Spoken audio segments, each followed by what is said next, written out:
이 시간 하나님께서 우리에게 주신 말씀은 마태복음 19장 27절에서 30절까지의 말씀입니다. 마태복음 19장 27절에서 30절까지의 말씀. 제가 가지고 있는 성경책은 신약성경 33쪽입니다.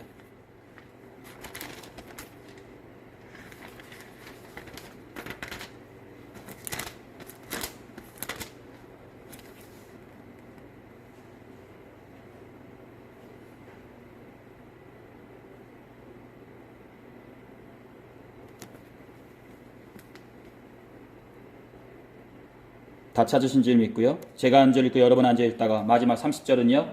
다 같이 읽도록 하겠습니다. 이에 베드로가 대답하여 이르되 보소서 우리가 모든 것을 버리고 주를 따라 싸운데 그런즉 우리가 무엇을 얻으리이까? 예수께서 이르시되 내가 진실로 너희에게 이르노니 세상이 새롭게 되어 인자가 자기 영광의 보좌에 앉을 때에 나를 따르는 너희도 별도 보좌에 앉아 이스라엘 나를 심판하리라. 또 내 이름을 위하여 집이나 형제나 자매나 부모나 자식이나 전토를 벌인 자마다 여러 배를 받고 또 영생을 상속하리라. 그러나 먼저 된 자로서 나중되고 나중된 자로서 먼저 될 자가 많으리라. 아멘. 오늘 여러분들과 먼저 된 자가 나중되고 나중된 자가 먼저 될 수 있다라는 제목으로 다 같이 하나님의 말씀 나누도록 하겠습니다. 우리 말씀 나누기 전에 앞뒤 좌우로 마음과 정성을 모아서요. 예수님의 이름으로 축복의 인사 나누도록 하겠습니다. 예수님의 이름으로 사랑하고 축복합니다. 예수님의 이름으로 사랑하고 축복합니다. 말씀 나누도록 하겠습니다. 어떤 부유한 청년이 하루는 예수님에게 찾아와 이렇게 질문하게 됩니다. 예수님, 무엇을 어떻게 해야 신앙이 좋다는 얘기를 들을 수 있고 하나님 나라에 들어갈 수 있겠습니까? 라고 말이죠. 그러자 예수님께서 말씀하시기를 너는 하나님이 주신 계명을 모르느냐? 하나님이 말씀하신 계명을 지키라 라고 말씀하시게 되십니다. 그러자 이 부유한 청년은 더 자세한 것을 듣고 싶었는지 그 계명이 무엇이냐고 묻게 됩니다. 그러자 예수님께서 말씀하시기를 살인하지 마라, 간음하지 말라, 도둑질하지 말라, 거짓 증언하지 말라, 너의 부모를 공경하라, 내 이웃을 내 자신과 같이 사랑하라 라고 말씀하시게 되십니다. 그러자 이 부유한 청년이 떳떳하게 말하듯이 이렇게 얘기하게 됩니다. 예수님, 그것은 제가 다 지켰습니다. 거기에 무엇이 더 부족합니까? 라고 말이죠. 그러자 예수님께서 말씀하시기를 내가 거기에서 더 완벽하고자 한다면 내가 가진 모든 것을 다 팔아 가난한 사람들에게 나누어 주어라. 그리하면 하늘에서 너에게 몇 배나 더 큰 보화가 있을 것이라. 그리고 나를 따르라 라고 말씀하시게 되십니다. 그러자 이 부유한 청년은 재물에 대한 욕심이 많으므로 예수님이 말씀하신 것을 받아들이지 못한 채 근심하며 자신의 집으로 돌아가게 됩니다. 그렇습니다. 하나님이 말씀하신 계명은 다 지켰다 할지라도 재물에 대한 욕심이 많으므로 그 재물을 내려놓는다는 것이 이 부유한 청년에게는 쉽지 않았던 것입니다. 부유한 청년이 떠나고 난 후 예수께서는 제자들에게 이렇게 말씀하시게 되십니다. 내가 너희에게 이르노니 낙타가 바늘귀로 들어가는 것이 부자가 하나님 나라에 들어가는 것보다 더 쉬운 일이란다 라고 말이죠. 즉 부자는 가지고 있는 것이 많으므로 그것을 다 내려놓고 예수님을 믿고 따른다는 것이 쉽지 않음을 말씀해 주셨던 것입니다. 그러자 제자들이 몹시 놀라며 이렇게 묻게 됩니다. 그렇다면 그렇게 어려운 구원을 누가 받을 수 있겠습니까? 라고 말이죠. 그러자 예수님께서 말씀하시기를 사람의 힘으로는 할 수 없지만 하나님으로서는 할 수 있다라고 말씀하시게 되십니다. 그렇습니다. 이 땅의 성도로서 살아가면서 재물을 버리라는 얘기가 아니라 내 안에 하나님이 먼저냐 아니면 재물이 먼저냐라는 기로에서 항상 언제든지 하나님이 먼저인 자로서 살아가는 자만이 하나님의 나라에 들어갈 수 있다고 말씀해 주셨던 것입니다. 그리고 그 다음부터 이어지는 내용이 바로 오늘 우리에게 주어진 본문의 말씀이라 볼 수 있을 것입니다. 즉 그렇게 모든 것을 버리고 예수님을 따른 자들이 장차 받게 될 것이 무엇이냐라는 것입니다. 즉 예수님을 믿고 따르는데 버리는 것들이 이렇게 많은데 그 많은 것들을 버리고 예수님을 따랐는데 장차 받게 될 것들이 무엇이냐라는 것입니다. 사랑하는 성도 여러분, 현재 여러분들은 이 땅 가운데 속에서 많은 것들을 버리고 예수님을 따르고 계신데 그 많은 것들을 버린 것만큼 장차 여러분들이 받게 될 것들이 무엇일 거라 생각하십니까? 건강에 대한 복일 것 같으십니까? 아니면 사람을 통한 축복과 노후에 대한 축복일 것 같으십니까?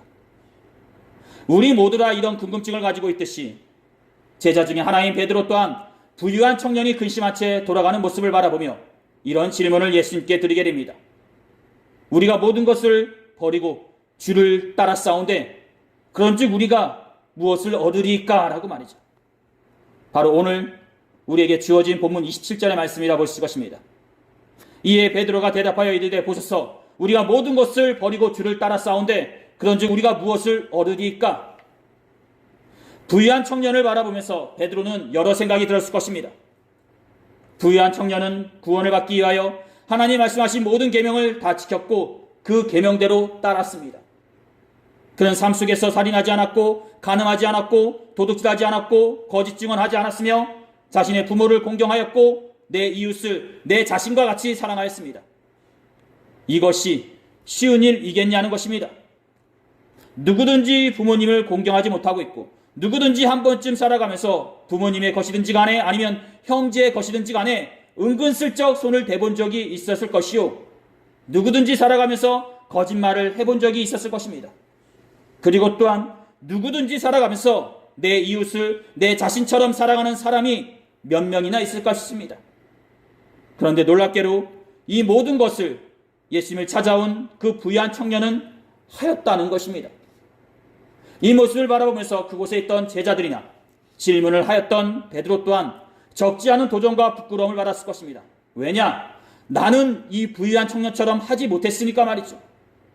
즉 이 부유한 청년은 하나님이 말씀하신 이 모든 계명들을 다 지켰는데 그리고 마지막에 와서는 재물에 대한 욕심 그거 하나 때문에 근심한 채 자신의 집으로 돌아갔는데 이 모든 것들을 다 버리고 예수님을 따른다면 과연 무엇을 얻겠냐는 것입니다. 즉 버리는 게 너무나 크고 많은 것만큼 얻는 것이 무엇인지 궁금하였던 것입니다. 그러자 예수께서 이렇게 말씀하시기로 했습니다. 바로 본문 28절부터 29절의 말씀이다 보실 것입니다. 예수께서 이르시되 내가 진실로 너희에게 이르노니 세상이 새롭게 되어 인자가 자기 영광의 보좌에 앉을 때에 나를 따르는 너희도 12 보좌에 앉아 이스라엘 12지파를 심판하리라. 또 내 이름을 위하여 집이나 형제나 자매나 부모나 자식이나 전토를 벌인 자마다 여러 배를 받고 또 영생을 상속하리라. 즉 하나님의 나라가 올 때에 12 보좌에 앉아서 이스라엘의 12지파를 심판한다는 것이요 또한 12 제자를 외에 예수님을 믿고 따르는 모든 자를 즉 예수님의 이름으로 인하여 집이나 형제나 자매나 부모님이나 자식이나 물질적인 모든 것들을 버린 자들은 나중에는 그보다 몇 배나 더 큰 보상을 받는다는 것입니다. 본문에서는 여러 배를 받고 라고 나와 있는데 이는 100배를 말해준다 볼 수 있을 것입니다. 그리고 또한 이 보상은 하나님과 함께함으로써 얻게 되는 마음의 평안과 그분의 인도하심이라 말씀드릴 수 있을 것입니다. 그렇습니다. 현세에서 물질로 채울 수 없고 살 수 없는 것을 하나님께서 채워주신다는 것입니다. 그리고 또한 나중에는 가장 중요한 하나님 나라에 들어가는 그 영생의 삶을 살게 한다는 것입니다. 사랑하는 성도 여러분, 그리고 또한 본문 29절에서 예수님의 이름으로 인하여 집이나 형제나 자매나 부모님이나 자식이나 물질적인 모든 것들을 버린다는 것은 예수님으로 인하여 세상적으로 살아가는 모든 위치와 자격, 특권 등을 희생한다라는 것을 말해준다 볼 수 있을 것입니다. 즉 세상을 살아가면서 행하여야 하는 자식으로서의, 부모님으로서의, 친구로서의 그 관계의 자격을 예수님으로 인하여 희생한다는 것이요 또한 세상을 살아가면서 그 무엇보다 우선시하는 물질적인 것들을 내려놓고 희생한다라는 것을 말해준다라는 것입니다. 그런데 이 자리에 앉아있는 우리 모두 다 알고 있듯이요 세상을 살아가면서 그것이 쉽겠냐는 것입니다. 사회적인 내 자신을 버린다는 게 물질이 우선시 되는 이 사회에서 물질을 희생한다는 게 즉 육신을 가진 존재로서 욕심과 욕망이 있고 사람들 앞에서 인정받고 싶어하는 존재로서 우리가 있는데 이 모든 것들을 희생하면서 살아간다는 것이 쉽겠냐는 것입니다. 단적인 예로 제가 목회자가 되기 전 친구들을 굉장히 좋아했었는데요. 한 번은 고등학교 때 친했던 친구한테서 전화가 와 주일 오전 11시에 자신의 결혼식이 있는데 와줄 수 없냐고 묻는 것이었습니다. 그 당시만 해도 저는 신학은 해야 한다는 생각은 가지고 있었지만 신학생은 아니었고요. 한 명의 청년에 불과하면서 교회 방송실을 맡고 있었습니다. 그것 또한 얘기만 잘하면 주일날 하루 정도는 무사히 다른 사람에게 방송실을 맡길 수 있는 상황이었습니다. 그런데 어머님께서요 하시는 말씀이, 어떻게 교회 방송실을 맡고 있는 사람이, 그리고 신학을 생각하고 있는 사람이 그것도 주일날 예배를 드리지 않고 갈 수 있냐고 말씀하시는 것이었습니다. 즉 어머니께서는 주일날 온전히 교회에 있으면서 맡겨진 봉사를 하면서 예배를 드리기를 원하셨던 것입니다. 이 말씀대로 저는 주일을 지키기 위해 친구한테 전화를 걸어 결혼식을 못 가니 미안하다고 얘기하게 되었고, 이에 친구가 하는 말이 왜 못 오냐고 얘기하면서 서운하다고 말하는 것이었습니다. 즉 고등학교 때 그렇게 친한 친구로서 교회 한번 빼먹고 와줄 수 없냐는 것이었습니다. 물론 지금이야 그렇고 고민될 것도 아니고요. 목사가 되니까 지금은 주일날 찾는 사람도 없지만 그 당시만 해도 저의 입장에서는 세상적으로 친구로서의 그 위치가 사라지는 경험이었다 볼 수 있을 것입니다. 친구로서 갖춰야 될 나의 그 위치가 어느 순간 없어지는 것 같다라는 것입니다. 즉 세상적으로 친구라는 나의 위치가 사라지고 바보 같은 존재가 되어지는 것 같았다는 것입니다. 그리고 또한 자식으로서, 부모님으로서, 친척들 간의 한 명의 가족 구성원으로서 예수님으로 인하여 그 자격과 해야 할 것들을 못할 때가 있지 않냐라는 것입니다. 그리고 또한 세상을 살아가면서 물질을 버린다는 것이 얼마나 대단하면서도 한편으로는 미련한 일인가 싶습니다. 이 땅을 살아가면서 물질이면 뭐든지 다 할 수 있는데, 그러게 물질이 사람 위에 있다고 생각하는 사람들도 있는데, 그런 세상적인 사람들과는 다르게 물질을 버린다는 것이 얼마나 대단하면서도 미련한 일이냐라는 것입니다. 그런데 이 모든 것들을 버린 자마다 그보다 더 큰 보상을 받는다는 것이요, 하나님 나라에 들어가는 구원을 받는다는 것입니다. 그렇습니다. 이런 보상이 모든 것을 버리고 예수님을 따르는 자들에게 주어진다는 것입니다. 이런 보상, 누구든지 관심을 갖게 되고 누구든지 마음이 쏠리는 내용들일 것입니다. 심지어 우리가 하나님 나라에 들어간다는 것이 돈으로, 명예로, 노력으로 가능한 일인가 싶습니다. 오직 하나님만이 하실 수 있는 일이요, 하나님만이 하시는 게 하나님 나라에 들어가는 구원이라 볼 수 있는데, 그것을 예수님으로 인하여 이런 고난과 어려움을 겪은 자들마다 해주신다니 이 얼마나 기쁘고 큰 보상인가 싶습니다.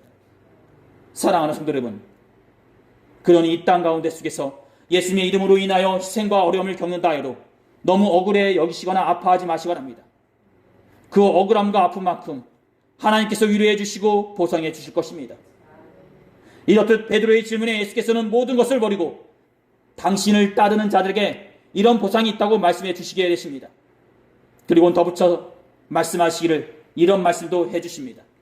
그러나 먼저 된 자로서 나중되고 나중된 자로서 먼저 될 자가 많으니라 라고 말이죠. 바로 오늘 우리에게 주어진 본문 마지막 구절이자 말씀의 제목이라 말씀드릴 수 있을 것입니다.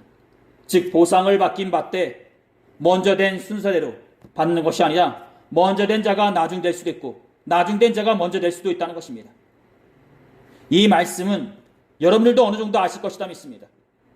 우리가 사는 이 세상도 입사를 같이 하였다 해도 능력에 따라 대리, 과장, 부장으로 상승 곡선을 그으며 진급하는 자가 있는 반면에 어떤 이는 오랜 시간이 흘렀어도 평사원에서 대리로 진급하고 더 이상 올라가지 못하는 사람도 있듯이 예수님을 인한 그 보상도 이렇듯 먼저 된 자가 나중되고 나중된 자가 먼저 받을 수도 있다는 것입니다.